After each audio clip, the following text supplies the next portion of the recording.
अमर शहीद, महान तपस्वी योद्धा, सूरमा, सिख धर्म दे प्रथम जरनैल धन धन बाबा बंदा सिंह बहादुर जी, जिन्हां दे जीवन विच 3 घटनावां वापरियां ते उन्हां 3 घटनावां ने उन्हां दे व्यक्तित्व नूं भी बदलिया ते नाले उन्हां दे नाम भी बदले।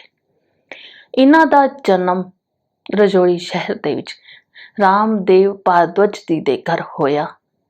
घराना घर सी। बालक दा नाम लक्ष्मण देव रखिया ते अपने संस्कारां दे नाल बच्चे नूं घुड़सवारी, शिकार खेडना, तीर चलाना ये सब सिखाया। 14 साल दी उम्र सी जदों लक्ष्मण देव ने अज एक हिरनी दा शिकार किया। हिरनी तीर खांदियां ही धरती ते डिग पई। ये वेख के ताली मार के हसिया, बड़ा प्रसन्न होया। पर जदों कोल आके उस तीर नूं खिंचिया ते उदे विच उस हिरनी दे 2 तड़फदे होए बच्चे वेखे। ओ 2 बच्चे ते हिरनी लक्ष्मण देव दी अखां दे सामने ही प्राण छड़ गए। ये वेख के लक्ष्मण देव दा मन पिघल गया। अंदरों आनंद चला गया, खुशी चली गई, उदासी ने आके जगह ले ली। उस वक्त ही अपना धनुष बाण ते तीर शस्त्र छड़ दिते। उदास होके गुमसुम होके जो घर आया, ना कुछ चंगा लग्या, ना किसी नाल बोलिया, ना हसिया, ना खेलिया।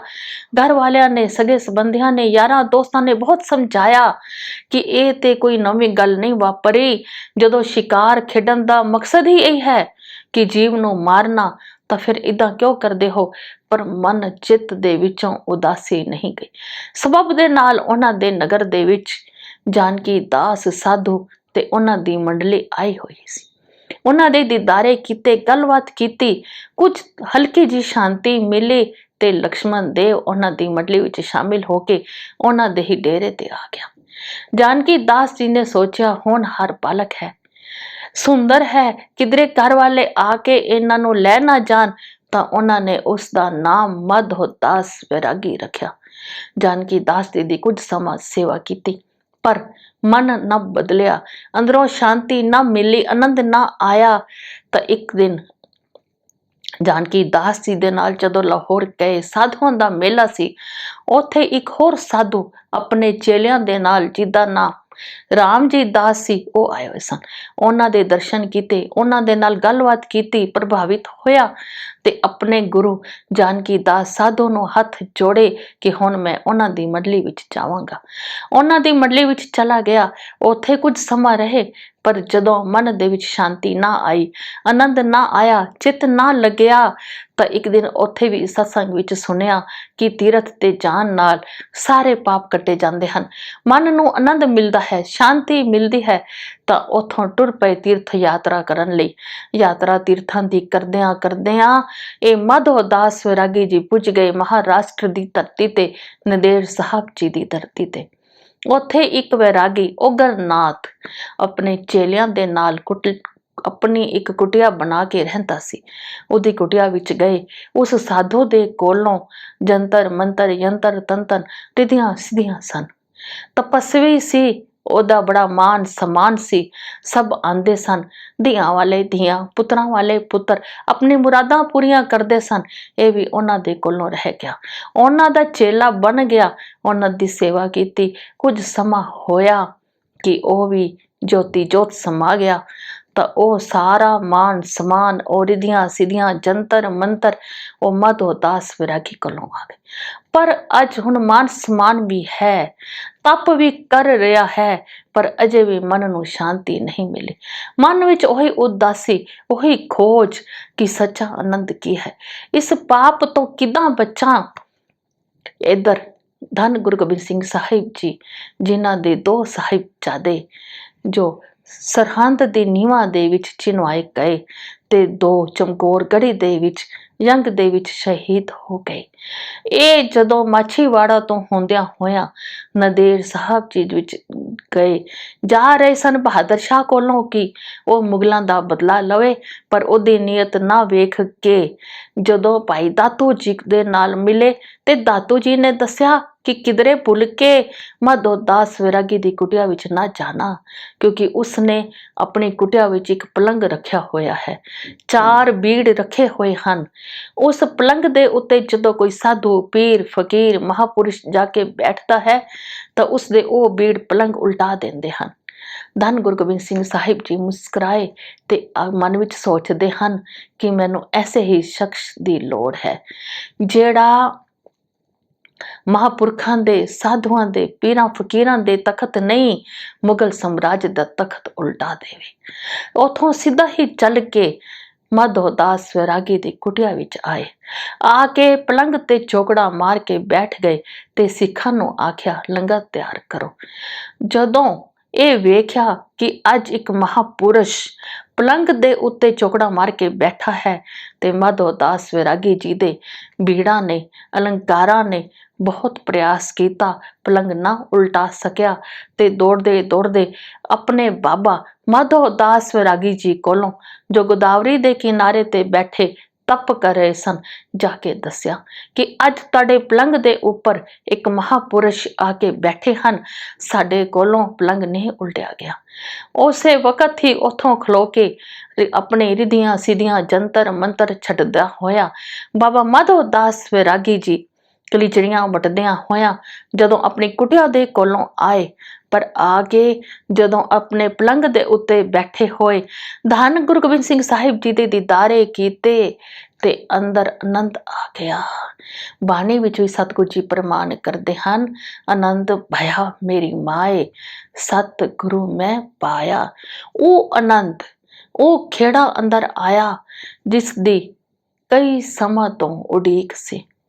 कोल जाके दीदारे कीते, पावन चरना ते सीस निवाया ते हथ जोड़ के पूछया कि तुसी कौन।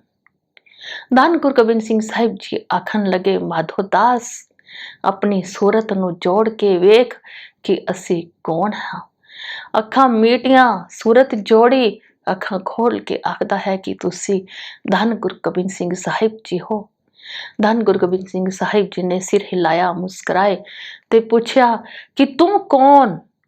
ऐसी अवस्था हो गई सी माधोदास वैरागी जी दी कि भूल गया सी मैं रामदेव भारद्वाज दा बेटा लक्ष्मण देव, मैं जानकी दास साधु दा चेला माधोदास वैरागी। बस इको ही नजर आ रहा सी कि ये सतगुरु हन, यही मेरे माता पिता भराता बंदप राखा सब यही हन।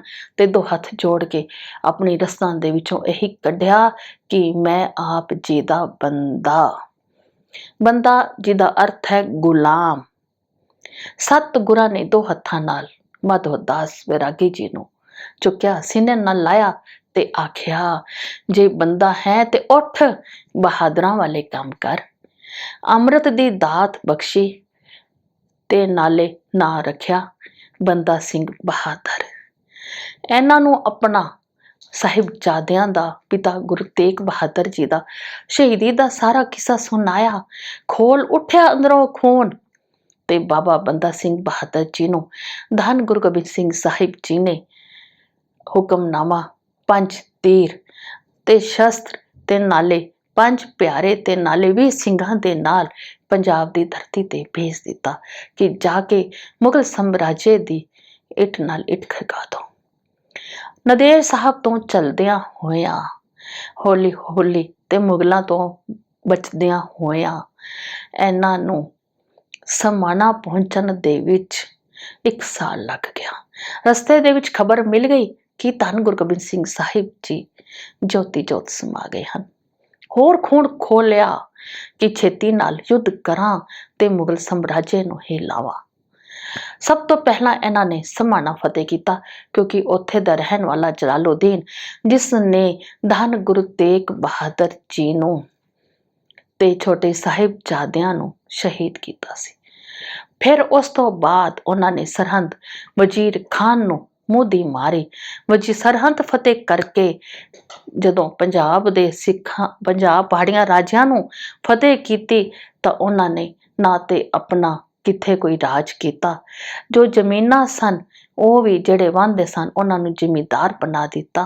ਜੋ ਸਿੱਕਾ ਚਲਾਇਆ ਉਹ ਵੀ ਧੰਨ ਗੁਰੂ ਨਾਨਕ ਦੇਵ ਜੀ, ਧੰਨ ਗੁਰੂ ਗੋਬਿੰਦ ਸਿੰਘ ਸਾਹਿਬ ਜੀ ਦਾ, ਤੇ ਉਹਨਾਂ ਦਾ ਹੀ ਸਿੱਖ ਬਣ ਕੇ ਲੋਹਗੜ੍ਹ ਜਾ ਕੇ ਜਦੋਂ ਉਹਨਾਂ ਨੇ ਆਪਣਾ ਕਿਲਾ ਬਣਾਇਆ, ਉੱਥੇ ਮੁਗਲ ਸਾਮਰਾਜ ਨੇ ਘੇਰ ਲਿਆ। ਉਹਨਾਂ ਦੀ ਉੱਥੇ ਜਿੱਤ ਹੋ ਗਈ ਤਾਂ ਉੱਥੋਂ ਬਚਦਿਆਂ ਹੋਇਆਂ ਬਚਾਉਂਦਿਆਂ ਹੋਇਆਂ ਗੁਰਦਾਸਗੜ੍ਹੀ ਨੰਗਲ ਦੇ ਵਿੱਚ ਉਹਨਾਂ ਨੇ ਕੈਦ ਕਰ ਲਿਆ, ਪਿੰਜਰੇ ਵਿੱਚ ਬੰਦ ਕਰਕੇ ਲੈ ਕੇ ਆਏ, ਕਿਉਂਕਿ ਇਹ ਸ਼ੇਰ ਵਾਂਗੂ ਦਹਾੜਦਾ ਸੀ। ਉਹਨਾਂ ਨੂੰ ਪਤਾ ਸੀ ਕਿ ਬਾਬਾ ਬੰਦਾ ਸਿੰਘ ਬਹਾਦਰ ਕੱਲਾ ਹੀ ਸਾਨੂੰ ਲੱਖਾਂ ਨੂੰ ਹੀ ਉਡਾ ਸਕਦਾ ਹੈ। ਮਹਿਰੌਲੀ ਦੀ ਧਰਤੀ ਇਸ ਗੱਲ ਦਾ ਪ੍ਰਮਾਣ ਹੈ ਕਿ ਉੱਥੇ ਇਹਨਾਂ ਦੀਆਂ ਅੱਖਾਂ ਦੇ ਸਾਹਮਣੇ ਜਦੋਂ ਫਰਖਸੀਅਰ ਨੇ ਮਾਤਾ ਸੁਸ਼ੀਲਾ ਕੌਰ ਜੀ ਦੀ ਗੋਦ ਵਿੱਚੋਂ ਖੋ ਕੇ ਬਾਲਕ ਸਾਹਿਬਜ਼ਾਦਾ ਬਾਬਾ ਅਜੈ ਸਿੰਘ ਜੀ ਨੂੰ ਬਾਬਾ ਬੰਦਾ ਸਿੰਘ ਬਹਾਦਰ ਜੀ ਦੀ ਗੋਦ ਵਿੱਚ ਸੁੱਟਿਆ ਤੇ ਆਖਣ ਲੱਗਾ, ਇਸ ਦਾ ਕਤਲ ਕਰ। ਬਾਬਾ ਬੰਦਾ ਸਿੰਘ ਬਹਾਦਰ ਜੀ ਨੇ ਫਰਖਸੀਅਰ ਵੱਲ ਵੇਖਿਆ ਤੇ ਆਖਣ ਲੱਗਾ ਕਿ ਇਹ ਤਾਂ ਮੇਰਾ ਪੁੱਤ ਹੈ, ਅਗਰ ਮੇਰੀ ਇਸ ਦੀ ਥਾਂ ਤੇ ਤੇਰਾ ਪੁੱਤ ਵੀ ਹੁੰਦਾ ਤਾਂ ਮੈਂ ਉਸ ਦਾ ਵੀ ਕਤਲ ਨਾ ਕਰਦਾ, ਕਿਉਂਕਿ ਮੇਰੇ ਗੁਰੂ ਸਾਡੀ ਸਿੱਖੀ ਇਹ ਨਹੀਂ ਸਿਖਾਉਂਦੀ ਕਿ ਬਾਲਕਾਂ ਤੇ ਔਰਤਾਂ ਤੇ ਮਜੂਰਮਾਂ ਤੇ ਹਥਿਆਰ ਚੁੱਕੇ ਜਾਣ। ਤਾਂ ਉਸ ਵਕਤ ਕ੍ਰੋਧ ਵਿੱਚ ਆ ਕੇ ਫਰਖਸੀਅਰ ਨੇ ਗੋਦ ਵਿੱਚੋਂ ਬਾਬਾ ਅਜੈ ਸਿੰਘ ਜੀ ਨੂੰ ਚੁੱਕਿਆ ਤੇ ਜਲਾਦਾਂ ਨੂੰ ਹੁਕਮ ਦਿੱਤਾ ਕਿ ਇਸ ਦਾ ਕਲੇਜਾ ਕੱਢ ਕੇ ਬਾਬਾ ਬੰਦਾ ਸਿੰਘ ਬਹਾਦਰ ਜੀ ਦੇ ਮੁਖ 'ਚ ਪਾਇਆ ਜਾਵੇ। ਜਲਾਦਾਂ ਨੇ ਬਾਬਾ ਬੰਦਾ ਸਿੰਘ ਬਹਾਦਰ ਜੀ ਦੀ ਅੱਖਾਂ ਦੇ ਸਾਹਮਣੇ ਉਹਨਾਂ ਦੇ ਸਾਹਿਬਜ਼ਾਦੇ 4 ਸਾਲ ਦੇ ਬਾਬਾ ਅਜੈ ਸਿੰਘ ਜੀ ਦਾ ਕਲੇਜਾ ਕੱਢਿਆ, ਪਰ ਇਹ ਅਡੋਲ ਬੈਠੇ ਹਨ। ਇਹਨਾਂ ਦਾ ਚਿਹਰੇ ਤੇ ਉਹੀ ਨੂਰ ਲਿਸ਼ਕਾਰੇ ਮਾਰ ਰਿਹਾ ਹੈ। ਕੱਢ ਕੇ ਜਦ ਬਾਬਾ ਬੰਦਾ ਸਿੰਘ ਬਹਾਦਰ ਜੀ ਦੇ ਮੁਖ ਵਿੱਚ ਪਾਇਆ, ਦਾੜਾ ਵੀ ਖੂਨ ਨਾਲ ਲਾਲ ਹੋ ਗਿਆ, ਲਿਤੜੇ ਵੀ ਖੂਨ ਨਾਲ ਲਾਲ ਹੋ ਗਏ, ਪਰ ਇਹ ਬਾਬਾ ਬੰਦਾ ਸਿੰਘ ਬਹਾਦਰ ਅਡੋਲ ਬੈਠੇ ਹਨ। ਇਹ ਉਸੇ ਸ਼ਬਦ ਦੇ ਵਿੱਚ ਜੁੜੇ ਹਨ ਤੇ ਮਨ ਹੀ ਮਨ ਆਪਣੇ ਗੁਰੂ ਨੂੰ ਸ਼ੁਕਰਾਨੇ ਕਰ ਰਹੇ ਹਨ ਕਿ ਤੁਹਾਡਾ ਕੋਟ-ਕੋਟ ਸ਼ੁਕਰਾਨਾ ਕਿ ਤੁਸੀਂ ਮੇਰੀਆਂ ਅੱਖਾਂ ਦੇ ਸਾਹਮਣੇ ਮੇਰੇ ਤੋਂ ਪਹਿਲਾਂ ਮੇਰੇ ਸਿੱਖਾਂ ਨੂੰ ਤੇ ਮੇਰੇ ਸਾਹਿਬਜ਼ਾਦੇ ਨੂੰ ਸ਼ਹੀਦ ਕੀਤਾ। ਕਿਉਂਕਿ ਇਤਿਹਾਸ ਪ੍ਰਮਾਣ ਹੈ, ਬਾਬਾ ਬੰਦਾ ਸਿੰਘ ਬਹਾਦਰ ਜੀ ਦੇ ਨਾਲ 760 ਸਿੱਖ ਵੀ ਉਹਨਾਂ ਦੇ ਨਾਲ ਹੀ ਕੈਦ ਹੋ ਗਏ ਸਨ, ਜਿਨ੍ਹਾਂ ਨੂੰ ਰੋਜ਼ 100 ਸਿੱਖਾਂ ਨੂੰ ਉਹਨਾਂ ਦੇ ਸਾਹਮਣੇ ਸ਼ਹੀਦ ਕੀਤਾ ਜਾਂਦਾ ਸੀ।